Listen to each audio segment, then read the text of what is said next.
السلام عليكم ورحمة الله وعليكم السلام. نحمده ونصلي على رسوله الكريم أما بعد أعوذ بالله من الشيطان الرجيم بسم الله الرحمن الرحيم ومن نعمره ننقص في الخلق أفلا يعقلون صدق الله العظيم অন্তত আল্লাহ পাক কোরআনুল কারীমের মধ্যে ইরশাদ করেন সুম্মা লিতাকুনু শুয়ুখা। মহান মাবুদের দরবারে শুকরিয়া আদায় করি আলহামদুলিল্লাহ। আমরা যারা উপস্থিত আছি অনেকদিন বাঁচতে চাই, ঠিক কিনা? সুস্থ থাকতে চাই, টাকা পয়সা প্রতিপত্তিশালী হইতে চাই, মনের আশা।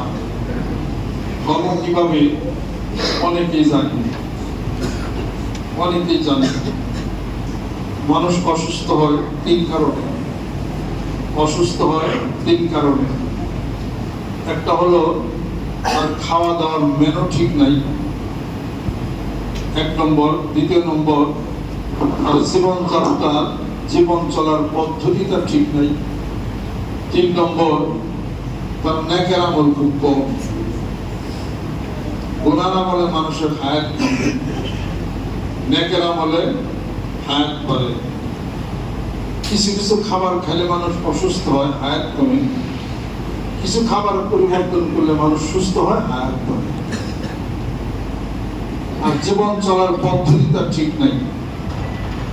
সারা রাত জাগে, দিন ভরে ঘুম পাড়ে। দিনে ঘুম পাড়লে কি তার হরমোন সিক্রেশন হয়? মনে করে যে রাত ভরে যাচ্ছি, দিন ভরে ঘুম পারলাম, কোনদিন এই সুদ হবে। বিজ্ঞান বলে রাত্রিতে হরমোন সিক্রেশন হবে। রাত্রি জাগলে তার হরমোন ইমব্যালেন্সড হবে, হাইপোথাইরয়েডিজম হবে, হাইপারথাইরয়েডিজম হবে। এগুলো রাত্রি জাগলে তার হবে। জীবন পদ্ধতি ঠিক নাই। খাওয়া দাওয়া কি খাবে, কোনটা পরে কোনটা খাবে, কত কিছু খাবে, কিছু খাবে না, খাওয়া দাওয়ার মেনু ঠিক নাই। তিন নম্বর, তার নেকের আমল সে করে না। এই তিনটা দুর্যোগের কারণে তার জীবনের দুর্যোগ শুরু হয়েছে। পুরুষদের বয়স 40 হওয়ার পরে তার প্রস্টেট গ্ল্যান্ড ইলনার্স হয়, প্রস্টেটাইটিস, মুক্তজনিত প্রদাহ তার হতে পারে। এগুলোর জন্য কিছু অ্যালোপ্যাথিক ওষুধ আছে, কিছু ব্যায়াম আছে, সাধারণ কিছু ওষুধ আছে, হোমিও ওষুধ আছে। কোনো কোনো চিকিৎসা অ্যালোপ্যাথিক হোমিওপ্যাথিক একসাথে করতে হয়। কোনো কোনো চিকিৎসা অ্যালোপ্যাথিক হোমিওপ্যাথিক আয়ুর্বেদ সাধনা একসাথে করতে হয়, কবিরাজও একসাথে করতে হয়। কোনো কোনো চিকিৎসা অ্যালোপ্যাথিকেও হয় না, শুধুই হোমিও দরকার। যেমন আইবিএস এর সমস্যা অসুখ যদি কেউ হয়, তাহলে এটা অ্যালোপ্যাথিক কোনো চিকিৎসা নাই। কোনো ডাক্তার থাকলে বলেন আইবিএস এর কোনো ওষুধ আছে অ্যালোপ্যাথিক? একটা ট্যাবলেট আছে, নাম হলো অ্যান্ট্রিনিন। কয়েকদিন ভালো থাকবে, আবার হবে। আইবিএস এর চিকিৎসা কি সাধনায় আছে? নাই। আয়ুর্বেদিক যে আছে তাও নাই, কবিরাজে আছে তাও নাই। কিসে আছে? হোমিওপ্যাথিক আছে। হোমিও ওষুধ যদি খান, তাহলে আইবিএস এর সমস্যা একবারে চলে যাবে। কিছু নিয়ম যদি পালন করেন, হোমিও ওষুধ খান। এছাড়া আইবিএস এর জনম বইরা খাবেন ওষুধ, কোনদিন যাবে না। গ্যাস্ট্রিকের ওষুধ অ্যালোপ্যাথিক খাইতেছেন, আজকে 10 বছর হয়, গ্যাস্ট্রিক সারছে? তাহলে বোঝা গেল যে ওষুধে কাজ করে না। ওষুধে শুধু থামাইয়া রাখবে, সারবে না। এই গ্যাস্ট্রিকের জন্য নিয়ম পালন করেন, হোমিও ওষুধ খান, চলে যাবে। আপনি খান না, আমি আজকে তো খাইছি। আমি যা খাই, যা নিয়ম বলি, আপনাদেরকে তাই নিয়ে এটা মনে করেন না। আমি লাল ওষুধ নিজে খাই বাসি পেটে, আপনাদেরকে খাইতে বলি। হায়াত সেবা নিজে খাই, আপনারা খান। সাদা মাতা আছে যা বর্তমানে খাইতে বলি, কেউ খান কেউ খান না। কারণ 2000 টাকা দিয়ে ট্যাবলেট কিনে আনবেন দোকান থেকে, টাকাতে কিনে আনছেন অনেক মূল্য, সাদা মাতা তো মূল্য নাই। বাড়ির পাশে দেখা যায় ঘরের কোনায় আছে তো ওটার কোনো দাম নাই। আজকে তো সকালে আমি সাদা মাতা ভর্তা, রসুন দিয়া পেঁয়াজ দিয়া একটা কাঁচা মরিচ দিয়ে ভর্তা বানিয়ে আজকে সকালে বাসি রুটি খাইছি। আমি তো আদা রসুন একটু খান, কয়েকটা দিন সময় লাগবে। আপনারা যারা এত চিকিৎসা করতে করেন, বাসি পেটে লাল ওষুধ খান, হায়াতে সেবা দিনে 3 বার করে খান, খাওয়ার আধা ঘন্টা পরে। সকালবেলা সাদা মাতা ভর্তা খান, করলা একটু তরকারি খান, 2টা করে খেজুর খান, 1 চামচ করে মধু খান সকালবেলা। আর 2 বেলা চিকেন করেন, কোন শুক্তা কোন সকাল বিকাল হাঁটেন। আমি তো আর কিছু দেখতেছি না। 3 দিন ফলো করেন, শরীরের ব্যথা যদি না কমে পড়ান না আমার কাছে এগুলো হলো সাধারণ অল্প টাকা হলো চিকিৎসা। আবার কত টাকা থাকলে কিনে কি আনেন, কেমনি কি করবেন কিছুই নিয়ম পালন করেন, খাওয়া দাওয়ার মেনু পরিবর্তন করেন, চলাচলের মেনু পরিবর্তন করেন, নেকের আমল করেন, জিকির করেন, তেলাওয়াত করেন, অসুখ সব সেরে যাবে। এই পদ্ধতি ভালো না দিলে এই পদ্ধতি তো ভালো। থাইরয়েড গ্ল্যান্ড যেখানে থাকে, তো থাইরয়েড গ্ল্যান্ডের সমস্যায় যারা ভুগতেছে তাকে আমি কম দামে চিকিৎসা বলে দিই। তিলের তেল আছে, তিলের তেল খাবেন, কালিজিরার তেল খাবেন, হাতে নিয়ে একটু সেটা খাবেন 2 বার 3 বার। নিমের ডালাতে ম্যাসাজ করবেন দিনে 3 বার। সকালবেলা 5 মিনিট 3টা নিমের পাতা চাবিয়ে খাবেন। থাইরয়েড গ্ল্যান্ড যদি না সারে পরে আপনি আমার কাছে এজন্য থাইরয়েড খাইতেছে কত কিছু থাইরয়েডের ডাক্তার আছে, এর কাছে যায় স্যান্ডেল তলা ফেলে দিচ্ছে। এটা পালন করেন।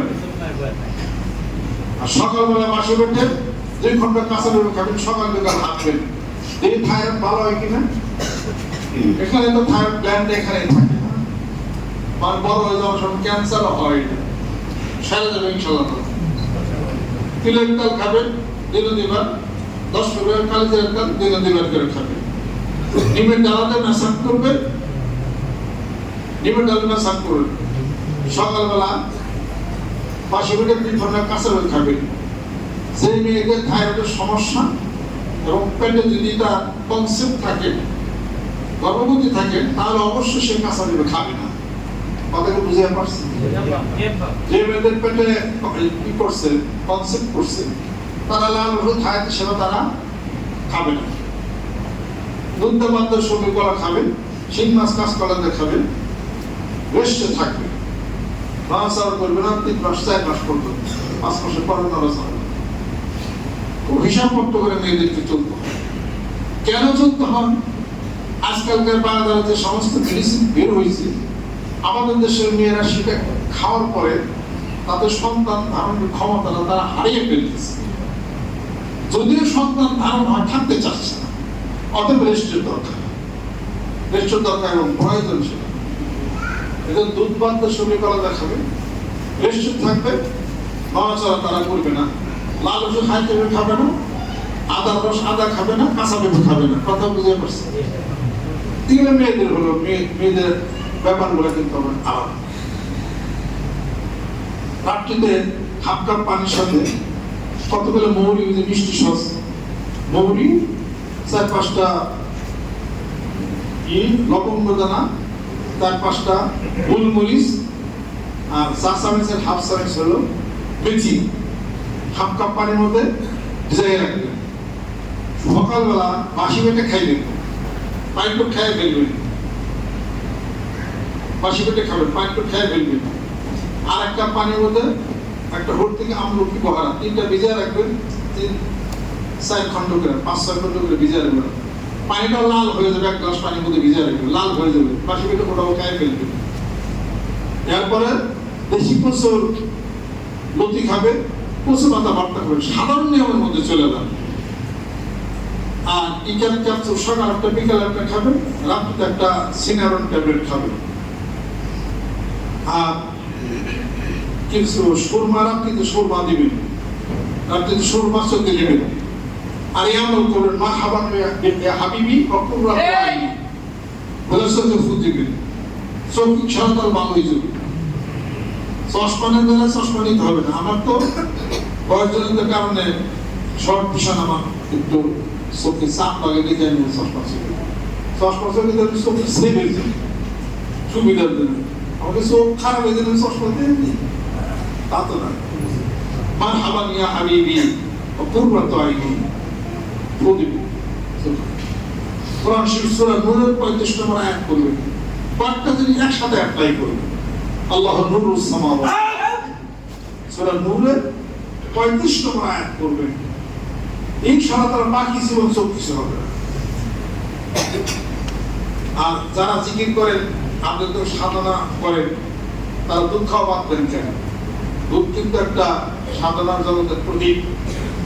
যত বলি ধর্মের যত মানুষ হোক, দুধ, মধু, খেজুর এবং রুটি, এই তিনটাই হলো তাদের রূপ।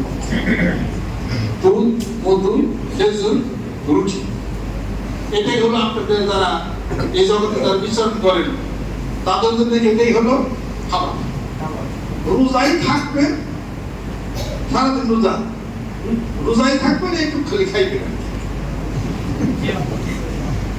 2 থাল ভাত, 3 থাল রুটি, 6টা ডিম, এইগুলা খেলে কলমের শক্তি পাবেন না। ডিম খেলে তো কলমের শক্তি পাবেন। ডিম, মাছ, গোস্ত, তারপরে ডাল, ডিম, মাছ, গোস্ত, ডাল, এই 4টায় কলমের শক্তি নষ্ট করবে, এটা জেনে রাখা দরকার। টোটালি বাদ দিতে হবে। বাদ দিলে আপনি খাইবেন কি? আপনাকে প্রোটিন খাইতে হবে, নাহলে আপনি আগামী কেমনি? দুধ খাইবেন, এখন আপনি ফল খাবেন, কলা খাবেন, মধু খাবেন, খেজুর খাবেন, রুটি খাবেন, আর পানি খাবেন বেশি বেশি। ভাত তো খাওয়া যাবে না, ভাত খাইলে আপনার কলমের শক্তি কমবে, ভাত খাইলে কলমের শক্তি আপনার কমবে। ভাত, গোস্ত, ডিম, ডাল, এগুলা খাইলে মাছ, কলমের শক্তি আপনার কমে যাবে, আত্মার জগতের শক্তি কমবে। এগুলো টোটালি আপনার বন্ধ করবে, খাইতে হবে এগুলো, যেহেতু আপনি সাধারণ জগতে আসছে। আবার অনেক আছে কম খাওয়া আল্লাহর চিহ্ন, সকালে এক রুটি খেয়ে আর রাত্রে একটা খেজুর খাই, পরের দিন দেখবেন যে খেজুর বাড়তেছে, নামাজে যায় আসবেন।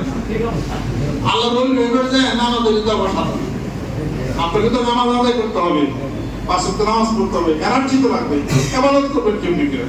এনার্জি গেইনের জন্য আপনি পেটে খাবেন না, দুধ রুটি খাবেন, খেজুর খাবেন, খেজুর, দুধ, রুটি আর হলো মধু খাইলে লাগে কি? আর আপনি কিছু বুঝি না।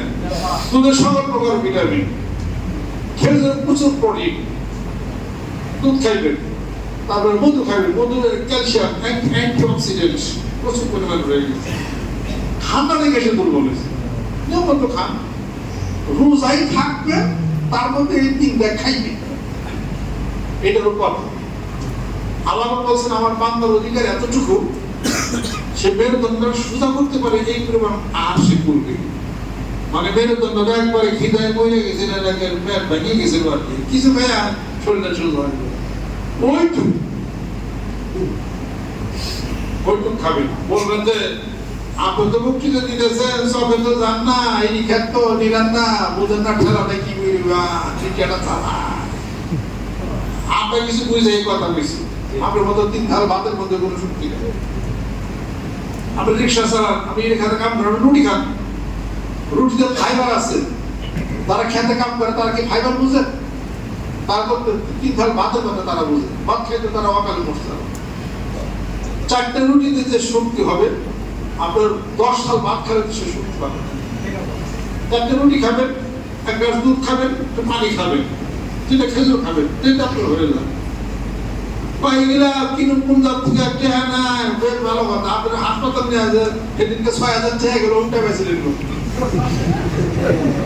অসুখে গ্রামের মানুষ 1,000 টাকা ব্যয় করে কিন্তু ভালো খাইবে না তাহলে খেজুর খাবে একজন একটু মধুর খাবে না দুধ খাবে কি না খাবে এক গ্রামের একজন কথা শুনছি না দুধ যত হয়েছে সব বেচছে নিজ ওখানে গোলা পাতা দেয় এমন কিপটা হার কিপটা দিয়ে তো বুঝে বউ কইছে যে আমার দিলা না তুমি খাইলা না টেয়া কি করলা বারণ কাপড় কাছে আসে না টেয়া কি করছিলে দেওয়া আসলে ঘরের যে ফোটা আছে ফোটার মধ্যে সিদ্ধি করে টেয়া রয়ে গেছে কারণ কি তোমার কাছে তুমি সিদ্ধ করবা ওনার কাছে তুলে ভেঙে দেবো না অত পাশের ফোটার মধ্যে সিদ্ধি করে ধুয়ে দিছি ওই যে মরুর প্রকোপ দেখা যায় কম বছর দিলে দুধ গাছের টেয়া ছিতে দেওয়া আছে এটাই হয়তো ভালো কথা বলছা আর দাউদে কুবাইয়া এই খোটা ঘরের সামনে এই খোটা কাটছে টাকা বাই করবে যাতে সব উন্নতি কাজ দিতে পারে আর মাথা দিছে নিজেকে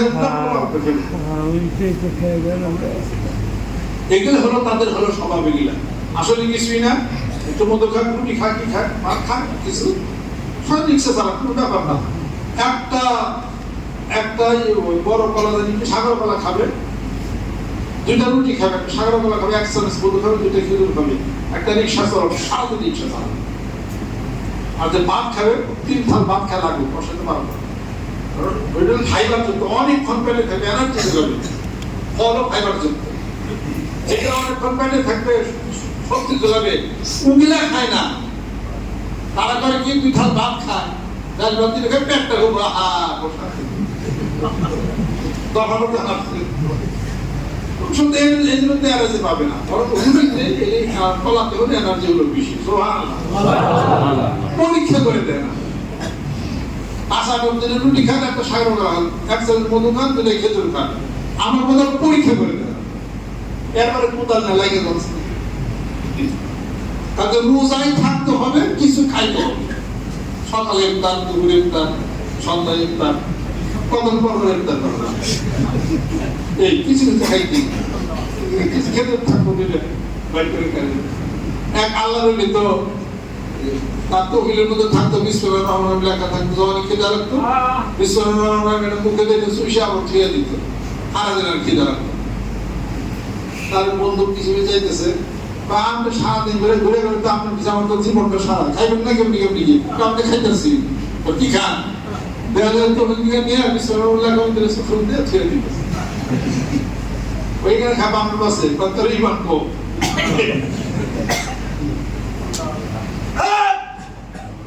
আপনাদেরও হবে অনেক সাধারণ পড়ে অত সহজে বলি কি আমরা বিশ্বনাথ আপনারা তাই যাবো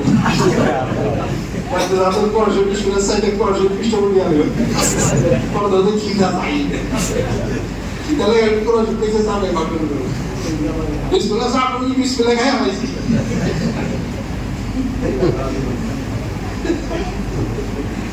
আস্তাগফিরুল্লাহ কথা সত্য কথা যারা সাধারণ মধ্যে নামে তারা হয়তো জিনিস করে তারা বুঝতে করতে বোঝা গেল কি বেশি ভাত খাওয়া যাবে না বোঝা গেল কি খেজুর খাইতে হবে বোঝা গেল কি মধু খাইতে হবে বোঝা গেল কি রুটি খাইতে হবে বোঝা গেল কি গমের দাও খাইতে হবে বোঝা গেল কি সাতটা মাত্রা সেইসে বার্তা করে খাইতে হবে বোঝা গেল কি রাত জাগা যাবে না বোঝা গেল কি নামাজ পড়তে 5 ওয়াক্ত বোঝা গেল কি টাকার কাজ করতে হবে সুবহানাল্লাহ আর বোঝা গেল কি আল্লাহর নবী বলতেছেন সাদাকাতু হিয়া তুরাতুল বালা ওয়া তাজিদুল উমরা আল্লাহর নবী সাল্লাল্লাহু আলাইহি সাল্লাম বলেন দান করো সদকা করো নেকের রাস্তায় তোমার উপার্জিত টাকা আমি আল্লাহর রাস্তায় দিয়া দাও যদি পৃথিবীর বুকে বেশি দিন বাঁচতে চাও এবং বিপদ মুক্তি হতে চাও সুবহানাল্লাহ মানুষকে খাও মানুষকে দাও এবং উদ্ধার করো সৎ ব্যবহার করো আলো কথা বলো তোমার আল্লাহ পাক নতুন করে তোমার রিজিক নির্ধারণ করবেন এবং নতুন করে তোমার হায়াত আল্লাহ পাক নতুন করে লিখবেন সুবহানাল্লাহ অনেক কেউ আবাকাও কইরা অনেক জিকির অনেক নামাজ পড়েন করে মানে কিছু করলেন কিন্তু আসলে কোনো মানুষ কিছু দিলেন না খাওয়াইলেন না টাকা টাকাও দিলেন না কিছু আদর আপ্যায়ন করলেন তাহলে করতে হবে না। আমি হিন্দু ভদ্রলোকের খবর জানি, উনি প্রতি বছরই 7 দিন করে মানুষের খাওয়ায়। আপনি হুজুর কয়দিন খাওয়াইছেন? আমাদের মানুষের যেখানে খান খাওয়াইছেন কয়দিন? 7 দিন বইরা খাওয়ায় মানুষ। এক হিন্দু ভদ্রলোক, হিন্দু তো মানুষ ভালো না, তাই না? খারাপ এলে খাওয়ায় 7 দিন করে খাওয়াইছে। খাওয়াই না শুধু, হিন্দুরা খাইতেছে, মুসলমানরা খাইতেছে। এবং খাবার পরিবেশন করে তো মুসলমানও খাইতে পারে, হিন্দুরাও খাইতে পারে। একবারে ওপেন। খাওয়ার পরে বাড়ির বাড়ি খাড়ায় থাকে, গলায় একটা গামছা নিয়ে, এরপরে হাতটা ওঠায়। আপনারা যারা আসছিলেন আমার নিমন্ত্রণে, আমার অনেক আশা ছিল বেশি আপনাদেরকে আতিথেয়তা করবো, পারি নাই, অনেক ভুল ভ্রান্তি হয়ে গেছে। কিবা করে প্রভু জানি আমাকে মাফ করে। আমরা তো প্রভু বলে ভগবান করে মাফ করে। ভুল ভ্রান্তি মিষ্টি করে নিজ গুণে ধাক ক্ষমা করিয়া দেন। মুসলমানরা কিরকম করে? মুসলমানদের সাথে খাওয়াইছে তাই বেশি, আর কেন নাই বাবা উঠে খাই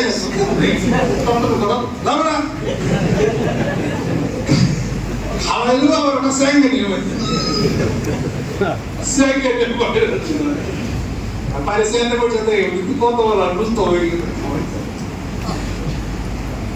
রুস্তমকে ছাড়তে হবে। ইন্নামা নুতইমুকুম লিওয়াজিল্লাহি লা নুরিদু মিনকুম জাযাআন ওয়ালা শুকুরা। আল্লাহ পাক বলে, আরে খাওয়াও মানুষের, কিছু পাইবার আশায় না, সম্মানের আশায় না, অনুকম্পার আশায় না, আল্লাহ রাসূলের জন্য তুমি কাউকে মেহমানদের তুমি কাউকে খাও। তারা মুসলমানরা কথা ঠিক, কিন্তু তাদের সিস্টেমটা সে যা করে, এটা তো মানবতার বিশাল একটা কাজ। এরকম কোন হুজুর করছে? হুজুর খালি আরেকজনের খালি বলতে দেওয়া করে কাফের, আর কি ভণ্ড, ফাসেক, এই সমস্ত খালি এইগুলো জীবনে ময়লা মানুষের খাওয়াচ্ছে। আল্লাহ পাক এটা খুব পছন্দ করেন, আতিথেয়তা পছন্দ করেন, মানুষকে আদর আপ্যায়ন পছন্দ করেন। যদি হিন্দু হোক তবু ক্ষমা পাইতে পারে।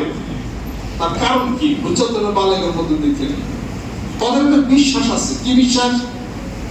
আল্লাহ আছে, নবী আছে, তোমাদের নবী আছে, আল্লাহ তো সবই সত্য। এবং আমরা আরো দেবদেবীর উপাসনা করি, দেবীর উপাসনা করি, সূর্যের উপাসনা করি, অমুকের উপাসনা করি। এগুলো তো তারা শিখ, এই জন্য তাদেরকে মুশরিক বলা হয়, কাফের না। তারা পরকাল আছে, তা বলে আল্লাহ আছে, কিন্তু তারা আরো দেবদেবীরও তারা এই করে। হয়তো বা ওইটার কারণে কোনো কারণে হয়তো আল্লাহ